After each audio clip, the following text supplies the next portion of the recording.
While your blood pressure, cholesterol, and sugar numbers are key indicators of your physical health, it's also important to know the numbers that surround our financial well-being. So to explain what those numbers are and to tell us what it means about our financial overall wellness is Rod Mercado, President and CEO of Financial Rescue LLC. Welcome back to the show, Rod. Salamat, Mishi. I'm excited. I'm actually excited to discuss this kasi very important to, no? Kasi actually maski ako hindi ko maintindihan paminsan kung okay na ba ako financially or kung hindi. For example, pag naririnig natin sa news, yung mga bilyonaryo, yung mga artista dyan, he's worth $1.2 billion.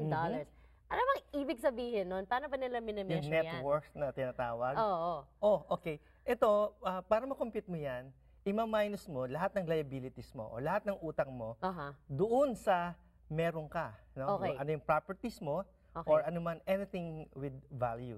So meron ka na nabayaran mo na talaga versus meron ka na binabayaran mo pa. Oh, yeah. Halimbawa, may properties ka na 1,000,000.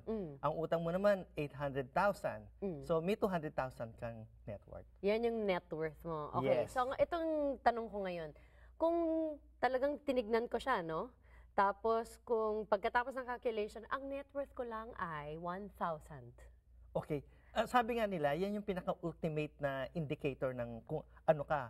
Healthy ka ba in terms of financially o hindi? Kung 1,000, obviously hindi. Patay ka talaga. Now, importante malaman mo kung ano yung net worth mo kasi unang-una, dito ka mag-uumpisa. So, magsiset ka ngayon ng goal. O 5 years from now, gusto ko from $1,000, ang ginamit na example, gusto ko maging 200,000 na yan 5 years from now. Now, pag meron ka ng goal, siyempre, anong susunod? Gagawa ka ng strategy. Okay. Kaya yung strategy mo, tataas mo ngayon, kailangan ko magtrabaho. Hindi na pwedeng 4 hours a day lang. Kailangan 8 hours a day. So, dadalawahin ko na yung trabaho ko. Magtatanong ako ng raise. Okay, correct. Something like that. Teka muna, masyado akong magastos. Magbabawas ako ng gastos ko. Magbabayad na ngayon ako ng mga utang ko na ang tataas ng interest. Para yung ratio, liliit. Tsaka para yung income mo, hindi na pupunta sa pagbabayad lang din ng interest. Correct. So, di ba? So, that's the net worth. Ano pang mga importanteng numbers na titignan natin? Retirement fund. Retirement fund. No? Nako. Kasi napaka-importante yan. Lalo ng mga kabataan, ayaw mo nang mag-save. Para sa eskwelahan yan, di ba? Dahil kailangan magka-cram ka muna. Ayan, ang retirement fund, Mishi, hindi yan parang school assignment. Hindi ka po pwedeng magka-cram dyan. So pag 59 years old ako, hindi ako pwedeng mag-save ng buong year's worth of salary. Well, pwede kung talagang sinwerte ka at ang laki ng pumapasok na pera. Pero kung hindi, at tulad ng mga regular na mamamayan tulad natin, kailan talaga nag-iipon tayo simula pa ng buhay sa bata. So little by little every year. Exactly. Yan yung mga, pag-usapan na natin dito, diba? 401k, Roth IRA, kung papasok mo yan dyan, yan yung retirement savings mo. Okay. Ano naman ang mga emergency fund? Iba pa yun, di ba? Dapat may pang-retirement ka tapos may pang-emergency ka.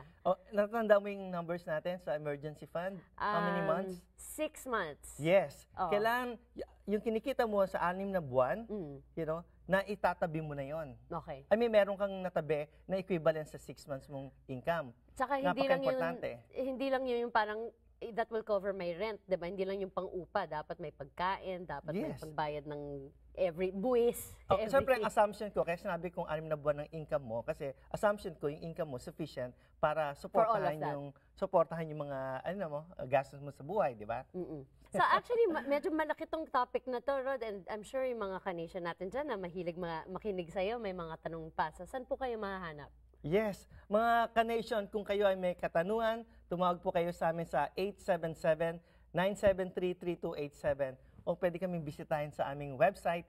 Meron kami dung chat anytime. Kung gusto nyo makausap ang mga consultants namin, just visit us and do the chatting. All right. And like them on Facebook. Yes, thank you very much, Rod. Always a pleasure having you on. Salamat din, Mishi.